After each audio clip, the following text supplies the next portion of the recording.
Voilà, mesdames et messieurs, chers internautes, bienvenue à ce énième numéro de votre magazine qui passe sur EHP Media. Comme d'habitude, vous le constatez derrière moi, nous sommes devant l'église Doxa Deo, où nous assistons dans une conférence pour parler d'un produit, d'un médicament que vous connaissez tous. Il s'agit bien de Fit Exponent. Mesdames et messieurs, Fit Exponent, ndenge boyebeli yango to lobela ki yango liboso comme une partie remise. Tomeka qui peut expliquer Fit Exponent, c'est quoi au juste?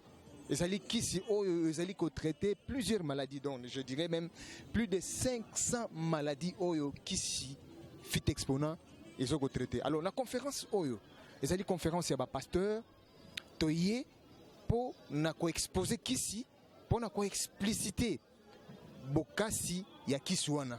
Donc, kala mingi te tozokota na kati pour te vivre conférence wana, te vivre ndenge nini ba docteur oyo ba sala kisuana na ba marketeur o ba lobelaka souvent kisuana ba ko expliquer devant plusieurs pasteurs. Sans plus tarder, on y va. Vous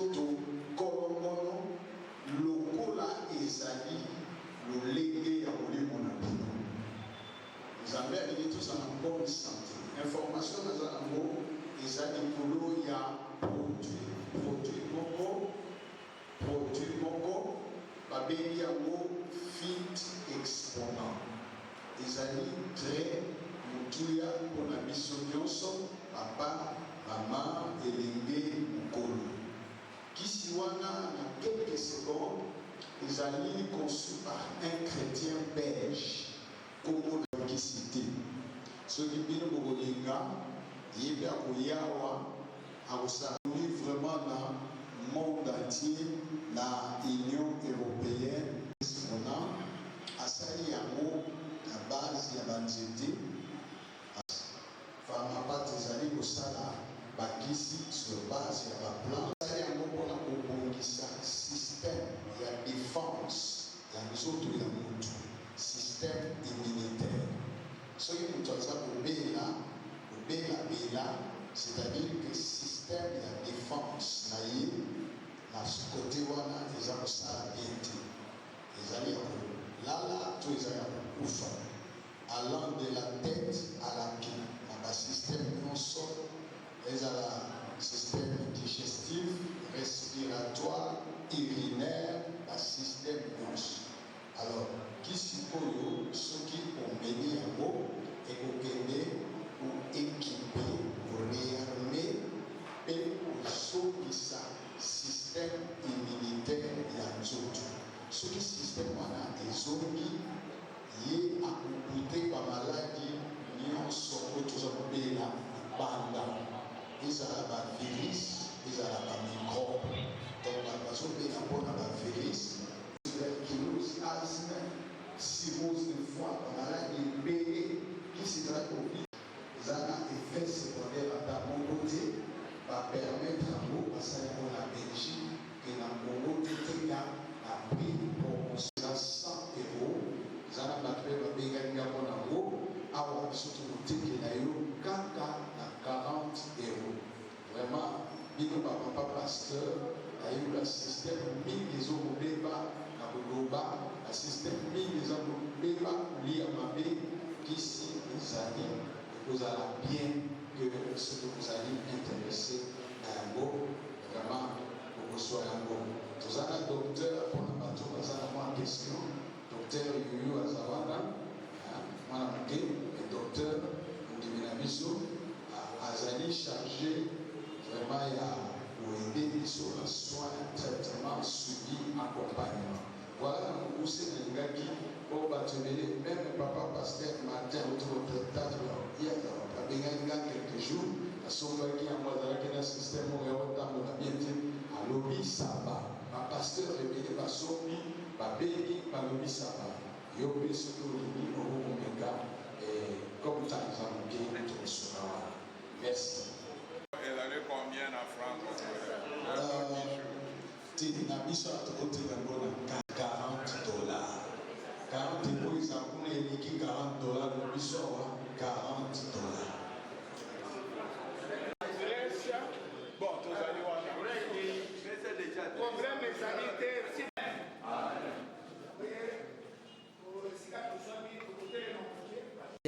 EHP Media to yambi nakasi bozo remarquer to yambi mopaya awa ya mopaya monene.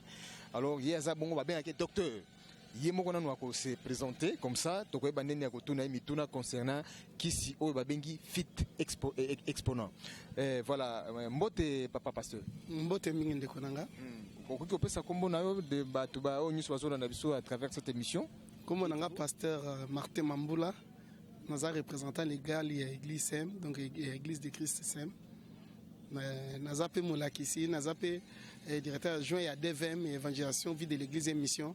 Il y a mission Union sur Kinshasa. Voilà, pasteur Martin, a évité ceux qui ont utilisé déjà qui sont bengi fit exponent.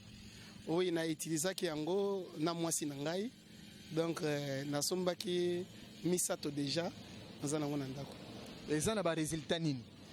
Bon, résultat liboso yebinga en tant que chercheur, c'est que na travaille comme makasi. Mais lelo na kanisa ke zakinga moko. Na tuna kife mwasi nanga. Na komi ko lala à tel point nazo kata pongi ko kata na makasi alors que pona ko lala penza ezakinga un peu difficile. Mais lelo na komi omona nazo lala on dirait zo senga ngana lala ndenge basenga penza lala 8h 7 à 8h du temps par jour. De comme na ko pe misangai mutu ndenge bandai ko zala. En plus, c'est comme si on a passe. C'est comme si on a passe. Mais maintenant, il y a ma casse, donc il faut lire. Si on a l'été, on a tremblé, ma collègue, ça la passe. Voilà, la canci bande de combattant l'union sur besoin d'habitude à travers cette émission. Bon, il y a quand même témoignage à Malamou concernant qui sont bengi fit exponent. Et pas voilà, bande de combattant la canci bon qui n'est référent au tico répondre là. Qui c'est qui est favorable pour naïe en tout cas azali kola la té mais comme ko soit pongi normal azali kolia normalité mais siko ya comme kolia ndenge batunyo so baliaka avec appétit siko ndenge na tuna nazong sisu nani révérend micro révérend ndenge na eba ba fait oyo kaki obisi so ki obike madame na ope amelaki yango est-ce que ndenge yo kaki ndenge pe madame na ope yo kaki ou bien comment le ba vérité révérend? D'abord, aux autres, on a la vérité. Il y a un programme, il y a TCV, la transformation santé, c'est la vérité. C'est que le programme, la vérité. C'est parce que madame a dit que melanga penazomela. Mais na yoki ya yiro yebisanga yiro tunanga. Na komi ko yokanzala mingi et puis ceux qui na lali na zula la makasi. Ce sont les mêmes effets zo salanga bongo. Si vous avez contrôler et l'eau ni sika to kotisi na ndako na biso oyezo mema biso na même effet wana te ko tala kezaki kisi oyo to bandai komela yango donc yango to ko constater to c'est vrai parce que au même moment nga na zomela ya zomela effet wana salime pa nga pe effet wana bandi ko salime pa nai et je vous dis nga pona relier rapasi donc na ko liaka mukena tiki mais siko ceux qui na le penzate au moni na makolo ezo tremble yo kinet na comme malade. Mais ceux qui n'ont pas de malam. Donc en quelque sorte, nous avons expérimenté. Donc nous avons expérimenté. Nous avons milité changement. Nous avons madame malam. Révérend, il y a des milliers de personnes à travers le monde. Ni comme conseil pour qui fit exponent. Et alors, nous avons constaté Internet. Tango basilisi na kina consulter internet na landi kisiwana na landi approche oye bandai ko babandai ko sala po bakoma kondima kisi oyo donc ezate ke ndenge balobaki na ngate en tant que chercheur na consultaki na monaki ba kisiwana apport na ngona eloko ko yiko sala eza ko salisa makambo ebele d'abord na makambo nyonso eza etali o eza viral.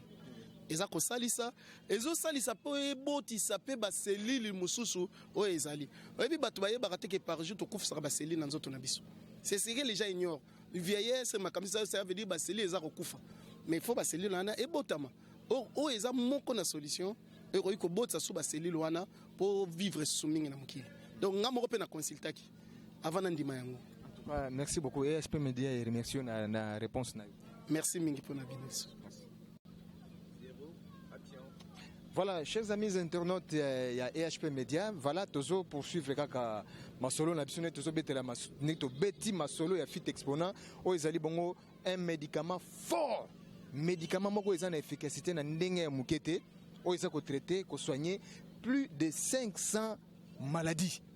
Donc, on a plus de 500 maladies, entre autres maladies à sida, ou à VIH, virus wana. Donc, il y a vraiment de la négamoukete. La maladie, le la hépatite, pour ne citer que cela. Mais, toyambi siko docteur Yuyu. Docteur Yuyu, il est mieux placé, il a expliquer vraiment fit exponent parce que banda to banda ko yamba yamba batu ya pour expliquer ce fit exponent. Nano toyamba na docteur te pour yemo ko mega pe koloba. Yango moni lelo toyambi Docteur Yuyu, yende to betani masolo ya fit exponent. Bonjour Docteur Yuyu. Bonjour Papa Bobo na ensemble à Batuno Subazolanda Biso. Docteur Yuyu tozio awa toye na Kasavubu juste ce qui pour la conférence pour na ko lakisa ba pasteur efficacité ya fit exponent ezali bongo un médicament fort. Na habité yambote tokota na mozindo masolo na biso okokina nous se présenter et qui êtes-vous? Merci pour la parole. Nanazali Docteur Yuyu. Je suis la deuxième personnalité na Pharmapat Afrique. Donc na zappé coordonnateur ya médecine préventive na Kinshasa Mobimba pe na Congo Mobimba awa na kati ya Kinshasa et puis naza chargé ya vente pe ya marketing na ya pharmacie ya Pharmapat Afrique. Merci bien pour la présentation, Docteur Yuyu. Mais pour mes awa, il y a vraiment historique qui parce que bazo le bela qui soit fit exponent trop. Mais fit exponent en historique nango banda gina ndenge nini. Yo za mieux placé quand même ya ko expliquer na internet au balanda kabiso na ba émission na biso. Merci Ndeko Bobo. Na ko pesa historique mukie ya Pharmapat. Pharmapat eza société où ils a fabrique na niveau ya Belgique et puis na invention il y a au babengi docteur Edouard Verhaeren où aza 7 fois médecin na katia université à Louvain et puis licencié en pharmacie et c'est le plus grand chercheur de l'Europe qui a essayé de l'inventer. Alors voilà. C'est un produit oyo asali résultat nango oyo très positif oyo sur le terrain tout le monde a vraiment efficacité à kisi oyo donc quelque part je peux dire il a réussi là où les autres n'ont pas réussi. Est-ce qu'il y a personne qui va témoigner à partir de la porte qu'on attend à sali kisi wana est-ce qu'il y avait et bikisa quand même bateau quand même. Bien sûr eza musala moko asali yango ça fait asali yango plus ou moins 15 ans et un produit ils ont testé et approuvé na ba maladie nous suzali virale et bactérienne. Cela veut dire ba maladie eza virale et za maladie nous eza lié na virus. Donc en quelque sorte on peut expliquer virus eza ndenge toyebi bato babelaka virus bokono o babengi bokono ya sida yango wana babengaka virus. Alors eza kaka yango moko te. Ils ont accompagné par virus, il y a rougeole, virus, il y a fièvre typhoïde, et plutôt il y a hépatite. Donc, bah, virus, ils ont modèle et modèle. Donc, tout le baquet, on est lié à virus, il y a un anandé qui s'est habitué à traiter. En même temps, on est lié à bactéries. Les bactéries, tout le monde a des microbes. Ils ont des habitués. Tu vois, par exemple, il y a une infection sévère. Tout ça, mutu azana microbe na kati ya nzoto na ye, il faut développer ba maladie. Ba maladie mususu ko mona ndokola ba typhoïde, to ko mona maladie neti ba infection sévère, tout ça na ba tuberculose, tout ça na ba maladie vraiment mingi oyo na ko énumérer mukie, mais oyo tali maladie nous ça bactérienne pe virale. Donc on nous ça lié na virus, pe on nous ça lié na ba bactérie. Nde ba maladie oyo qui si oyo fit exponent au bozomona oyo et tout ça la preuve il y a efficacité il y a réussite il y a ba traitement na biso donc partout aux kende tous a aimé et puis partout tous a kende tous a vraiment félicité et puis tous a vraiment recherché na batu mingi po sangunango déjà c'est panzani par-ci par-là na ba guérison tous ça là na ba traitement et puis ils ont reçu na ba résultat ba réponse ya ba question ya batu mususu. Docteur Yuyu, c'est une composition ya médicaments aux Andengini. Merci pour la parole. Kisi oyo et salami na 10 plantes. Na 10 plantes qui sont salami ba énumérer yango te. To énumérer plus ou moins 5 plantes oyo ba tu ba koki komona pe 5 ona musuza pour na secret na biso moko ba fabricant. Alors à passant je salue mon patron Joris oyo aza vraiment ko sala effort pour la fabrication en récite pour le traitement kisi oyo. Alors kisi oyo 5 plantes oyo tikali wana eza secret ya biso ya société na biso enfin que ba piraterie eleki mingi bato musu bakoki ko pirater yango en sorte que ba ko conquérir biso mais mayele na biso tokoki ko kabango n'importe qui te. Donc composition nango tous en a 5 plantes oyo to bimisi en attendant pour bato ba mona mais 5 musu za ya biso moko en réserve na société parce que eza secret na biso ya laboratoire tokoki ko bimisa yango te. Voilà, chers téléspectateurs, nakasi bozo landandenge docteur Yuyu azoko expliquer à long et à large o itali bongo fit exponent o ezali kisi moko ya makasi o ezoko nyata presque ba virus nyonso donc maladie nyonso o nyonso to etangami maladie ya makasi o eza maladie incurable mais solution yango eza déjà na fit exponent. Voilà, docteur Yuyu o qui ko expliquer biso ba bien fait ya fit exponent. Merci pour la parole. Bah, bien fait à Fit Exponent, et ça, parce que Moutou Oyo sont déjà, à quoi goûter une fois qu'ils sont déjà, aïbake, il faut sentir déjà malade ou 4-4 sans autonaï. Et des deux, bah, bien fait, ils ont répondu à ma maladie, bah, question de maladie, nyoso, Oyo Batubazo Bela. Donc, aux alana bokononi, Oyo Zanangoza touché, cela veut dire, biso, toujours traité système immunitaire, Yamoutou. Cela veut dire système où ils ont que nous autres on a la fort et combattre contre les germes pathogènes, les bactéries, les virus où ils ont détruit nous autres on a. Alors, qui s'est nabiso pour mon que malade des inefficacité ne toujours qui nous remonter système immunitaire. Système immunitaire à mutuza est loko oyo ce qui est affaibli c'est que la maladie nyonso oyo wana mike et comme on est dans notre nayo yango système immunitaire comme les lokola docteur na biso ya nzoto ozo défendre biso contre ba maladie alors biso ceux qui yango affaibli biso parlant de tokokende ko remonter yango afin que ezo place nango pour e bana ko produire ba anticorps na ba anticorps wana ndeko ba ko combattre maladie wana même virus ya VIH tokoki ko combattre yango ndenge nini virus ezaka na kisité jusque là pour nous combattre yango mais biso grâce à Fit Exponent nous toujours kende combattre virus wana à travers notre système immunitaire.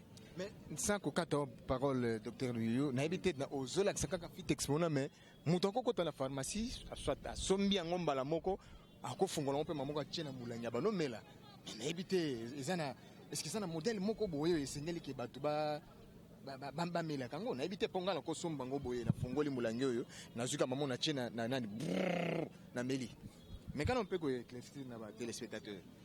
Alors merci pour na yango ndenge koloba boyo kisi na biso emela maka 1 goutte par kilo de poids. Cela veut dire quoi? Cela veut dire ceux qui ont mutu par exemple aux ana poids neti 60 kg il faut au fractionner on diviser par 3 nde omeli 20 gouttes na tongo 20 gouttes na milgi 20 gouttes na poko. Donc au fur et à mesure poids plutôt oyo zanango wana na nzoto na yo okoza na ba 87 ça dépendra ya poids oyo zanango. Alors na poids oyo zanango oko diviser ngo par nombre de 3 en sorte que okokisa totalité ya poids na yo pour mila yango ezana gouttelette na kati ezana ba compte gouttes ezana kati oza déjà placé enfin que omika ko tango rochango omona ke ba matanga ko bandosa nini ekokita donc tango matanga ekokita otanga nombre ya ba matanga nde yango ekosala ke ekokana na dose ya kir na yo. Alors on a yebisaka bato ke soki olingo mona malamu, il faut respecter dose ya kisi. Et puis kir nango comment ndenge ni komela. Tant ozo respecter yango, même bato bakina pa banganga, po azala guéri, il faut respecter mibeko nganga. Alors biso pe kisi oyo, soki ozo respecter condition nango, kir nango, normalement ozo mela yango, vraiment na pesi vraiment tant ya bato oyo ba na besoin ya komela yango, ba expérimenter, vraiment o ngana zoloba.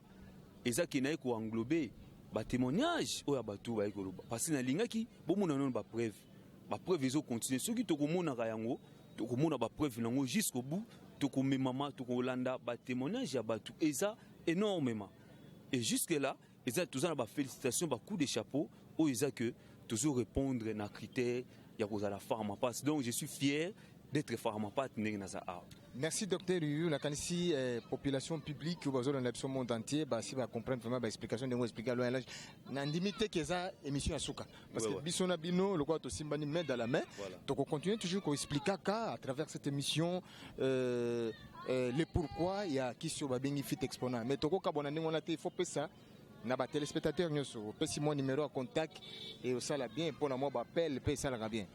Bien sûr na ngaki excusenga parce que na lingi na yebisa na bandeko o bazolanda biso na libanda pe na kati ya pays na Afrique na wapi partout oyo kokutana na biso na lingi na recommander dans chaque famille boluka moyen ya kosomba kisi o pharmapath fit exponent pharmapath eza na kati ya Belgique biso toza société o eza babengango firme o toza représentation ya société na biso une grande fabrique na niveau ya Belgique.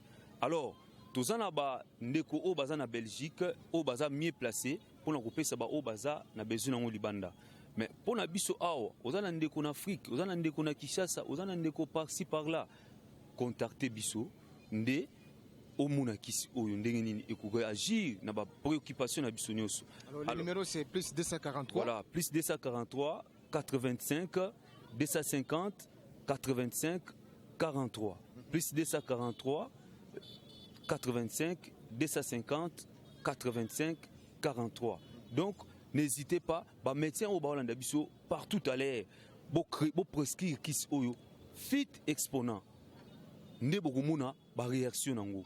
Alors en passant vraiment j'ai dit merci na mon patron que j'aime beaucoup Fernand Moutangilai donc yende azo assurer distribution pe na niveau ya Europe Belgique na famille Mobimba en tout cas je les remercie na faveur ba osala biso na pharmapath parce que pharmapath na kin partout ailleurs toza na ba élément oza très positif. Alors na lingi na lobelo ko mo muke peut-être beaucoup ko comprendre peut-être na bosanaki mutu no sozo mela kisi oyo za na alcool 63% ya alcool naturel pour garder efficacité ya kisi. Il est recommandé na mutuno so melango abaksa lisusu te oyo babengi alcool pe ono soza caféine parce que caféine ezo traîner mingi na niveau ya sang et neti muto amelaka bakoka akoki kotika ba thé noir en attendant azwa traitement na ye nde akomona preuve nango na recommandé pe na ba médecin o bazolanda ngai que bato babengi ba drépanocytaire ba anémique SS bato ba cancer de l'utérus prescrire bango kisi oyo bato bazana ba AVC AVC ba AVC bato ba diabète bato ba malade ono subi au monde qui est incurable biso to ko répondre na ba question ya bato o wana ko hésiter te question tabouté que dans le bakina na malade na bomba soki obombi malade to koyeba bango ndenge nini. Alors sur ce to lingi ke oloba malade yozanango kisi na biso et que répondre na ba question na bino. Je salue tout le monde ou azo suivre azo landangai. En tout cas na pesi bino merci et na recommander bino bosomba kisi on a bande ko na bino bazobela même na bana o babotami lelo akoki komela yango. Donc ezo qui peut acheter ni taille ni ninité mutu nyonso procurer nango. En tout cas na remercier bino nyonso bolanda yango bomela yango bo expérimenter ensemble vraiment pour tout le monde ba miracle ya Kenya na Nairobi. Merci bien docteur, merci en tout cas, merci de nous répondre. C'est moi qui vous remercie. OK, merci beaucoup. Voilà, tout Voilà, bonjour pasteur. Bonjour. Est-ce que vous avez déjà expérimenté Fit Exponent? Oui, je l'ai expérimenté parce que à 2 ou 3 reprises que j'ai acheté ça. Je l'ai acheté pour ma petite soeur d'abord, qui m'a suivi. C'est une dame qui était très malade avec une situation là qu'on peut assimiler à la cancérologie des os. Mais au moment où je vous parle, franchement, nous sommes dans la joie de témoigner le Seigneur. Elle a pris, je crois, elle a déjà pris 3 bouteilles, 2 ou 3 flacons. 3 flacons, oui. Et 3 flacons, elle était complètement guérie. Et là, je vous dis, elle ne pouvait pas se lever et marcher parce qu'elle connaissait toujours des fractures partout. Mais au jour d'aujourd'hui, elle se sent mieux et elle marche déjà. Elle se lève, elle marche. Donc c'est vraiment un produit qui m'a beaucoup marqué. Donc j'ai vraiment confiance à ce produit. Je sais que c'est quelque chose de très bien qui nous a surpris. Et je suis vraiment confiant. Et je me suis dit, pourquoi pas moi-même, pourquoi pas les autres. J'ai d'ailleurs beaucoup d'autres fidèles qui sont aussi malades. Il y a une d'ailleurs qui est souffrante de VIH. Et je me suis dit, je dois me procurer parce qu'elle n'a pas de moyens. Je vais me procurer de ce produit pour essayer un peu de la soulager. Merci, révérend. Merci. Ok. Révérend Lelo. N'expérimenté produit wana na pesa gango papa moko église na biso azali na ba difficulté à côté le maman pendant 1 mois. Azali na ba complication à diabète tout ça makamususu. Donc papa kongola lobaki na sombaki produit na opesa e. En tout cas dans une semaine azaki déjà télémi. Et puis azo tambola bien donc seconde tolo bazo tambola bien azapenda bien donc ce que pour ngai ils a produit mo vraiment efficace donc et puis à chaque fois ceux qui besoin zali na kutana toujours na révérend congolais pour na sombango na bato baza dans le besoin moi bato mingi bo baza na bakaya ba complication makambe belé nazo sombela bango produit pa na et puis toujours mona oyezo sala donc ils a produit auto ko encourager benda bato ba sombango c'est vraiment ils a produit bien c'est vraiment bon. Et je peux me dire Tondi Obotondi. Merci beaucoup. Lundi déroulement il y a conférence ndenge tolobeli makambo kisi Fit Exponent na habité le lenge nini oyo tokoki ko conclure yo ozanga malobate en tant que marketeur. Bon, malobego ozanga te omoni tozalaki liboso ba papa pasteur to pesi mo ébauche boyoki quelques témoignages ba révérend pasteur ba représentant lego ya ba mangomba minene bango moko ba meki moi mituna botuni docteur yoyo apesi yanu awa sikoto dinko bele la pe ko benga bandeko na biso bavandi na Congo Kinshasa, bavandi na Congo Brazzaville, bazana Afrique centrale, Gabon, Cameroun, Centrafrique, bazana Europe, na Londres, na France, na Belgique, to na Allemagne ou bien na Suisse. Kisi oyo bandeko bazana Kinshasa, bazana besoin na ngo mingi. Alors bandeko balingba somba ba contacter pona baninga ba famille, ba parents, ba leki bazana Kinshasa, to baza dans le parage intérieur, numéro na biso yango yo les 081 81 Moussoussou 39 569 081 39 569 baoyo bakomaka bakoki ko atteindre biso na email ya jcongologie lokola Joseph lokola Jacob jcongolo@yahoo.fr jcongolo@yahoo.fr na pesi bino merci ndenge bolingi Fit Exponent ndenge bokobenga toza vraiment disponible ya ko rendre bino service pe ko yamba bapel na bino ko satisfaire bino ko répondre na ba question na bino. Nzambe apambola bino. Ciao. Merci pasteur. So ozali kosala pona baninga na bino en tout cas nzambe abatela bino pe apambola bino misana na bino ekende liboso. Tonton Mombasa na France, tonton Lema en tout cas bambote ya trop. Voilà, ezalaki wa bino Bobo Jigal Katula à travers cette émission, ceux qui vont dire Maki Yango, en tout cas topesika nzambe lokumu. À très bientôt.